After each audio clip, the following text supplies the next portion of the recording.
Okay, this is over the periodic table and the atomic history. We're going to put it together. We'll start with alchemy. So the beginning begins with Democritus in 460 BC with the first atomic theory. He coined the idea of the atom being indivisible.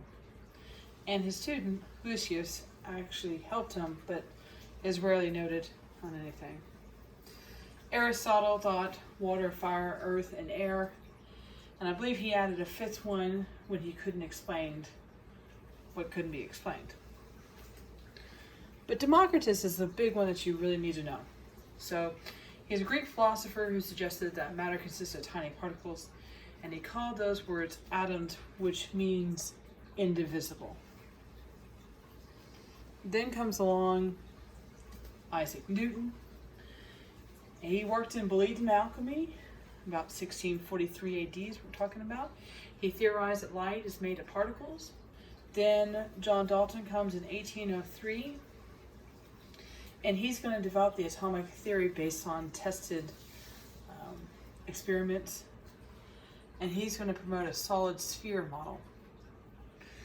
And briefly on that, it's not a major thing. Solid sphere model means you just had a solid sphere. It was indivisible. And that was his theory. But a key thing was his atomic theory. And you're going to hear me talk about it multiple times. Dalton's atomic theory. Point one, all matter is composed of very small, indivisible particles called atoms. And we're going to denote that that came from Democritus.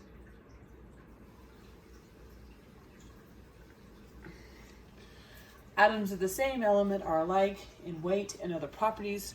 Atoms of different elements are different in weight and other properties.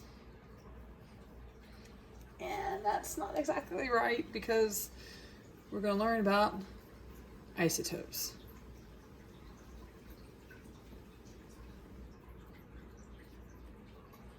Compounds are formed by the union or separation of definite numbers of atoms. So that's going to get into the law of definite proportions. And atoms do not divide in chemical reactions. Only whole atoms unite with other atoms. And what's going to debunk that is going to be your electrons, protons, and neutrons. So those are this is the reason it's a theory, because it has parts of it that are actually debunked later on. But it was a great starting point. So, and the key thing I want you to notice is that there were laws built into this. There were other people's experiments that were built into this. So, again, his theory had problems. It considered atoms to be hard, indivisible particles, and it did not explain why atoms reacted. If I'm hard and indivisible, why am I going to react? Why am I going to make a compound? There has to be some kind of benefit to what I'm doing. And it didn't explain why certain atoms seem to be more reactive than others. So it was a great start, but we needed a new theory. And our need for a new theory is going to come from continued research on the nature of the atom after 1885. And it leads to a better understanding of the atomic structure. The scientists involved, Becquerel, Thomson, Rutherford, and Chadwick are just a few. So, let's plow along. 1866 and 1897 are important years. Eugene Goldstein in 1866 came up with the idea of a existence of a proton. But he doesn't get the credit because the first one he publishes gets the credit. And J.J. Thomson comes along in 1897, and he's going to get the credit for the proton. And he is very, very important. You need to know who J.J. Thomson is. He used a cathode ray tube and basically shot a beam through there, brought in some magnetic poles near it. Notice it deflected, and kind of thought about it and figured out that based on the poles that he was bringing in there, that there must be a negative charge particle there. So he proved that it was divisible. He comes up with his model, which is the plum pudding model.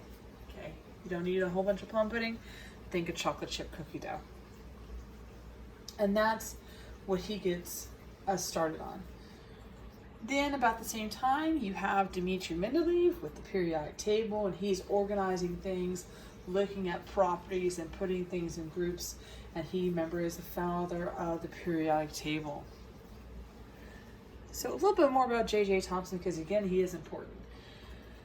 He gives us the representation for an electron to be a negative sign, because that was a charge that he deduced was from there. The electron only has a mass about 1/1837 that of a hydrogen atom. That experiment will come later. That's actually Millikan's oil drop experiment. The name is derived from Greek electron, which means to rub on the amber, and you attract it with fur or wool. It will attract light objects. And you've seen this before with static electricity, so that's where it came from. And the cause of the attraction is electrical charge.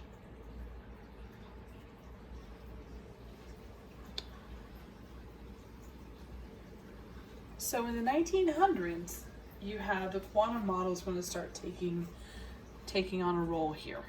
Okay, Max Planck in 1900 comes up with the idea of black body radiation. He's also important. We're going to end up talking about him a little bit more in detail later on. He's going to give us a mathematical relationship with particles and matter. Now, the one that's we think is important, but he's not really that important in this story. In 1905, Albert Einstein gives us a theory of relativity, E equals mc squared. And he's going to help support this idea of this quantum model. Pierre and Marie Curie work with radiation. Should recognize Marie Curie. They're working with radiation. They have a substance that they can't explain why, when it's not exposed to the sun, it appears to glow. It leaves evidence of light being emitted, which eventually leads to the discovery of nuclear radiation.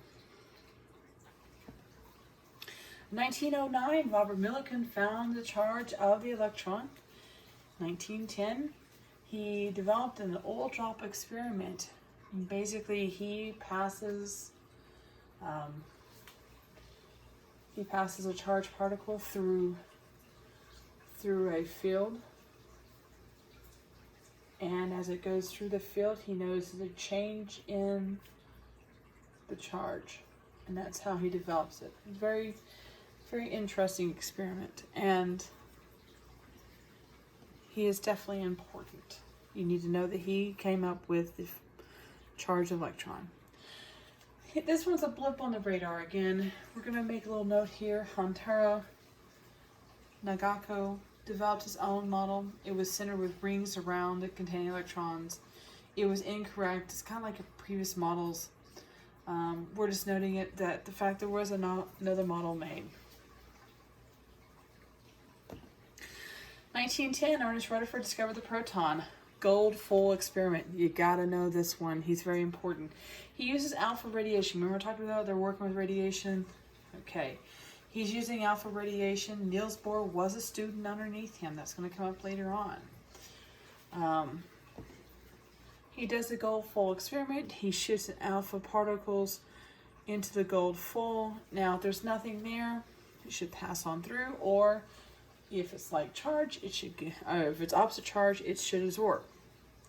Instead, he finds out he gets deflections here. Okay.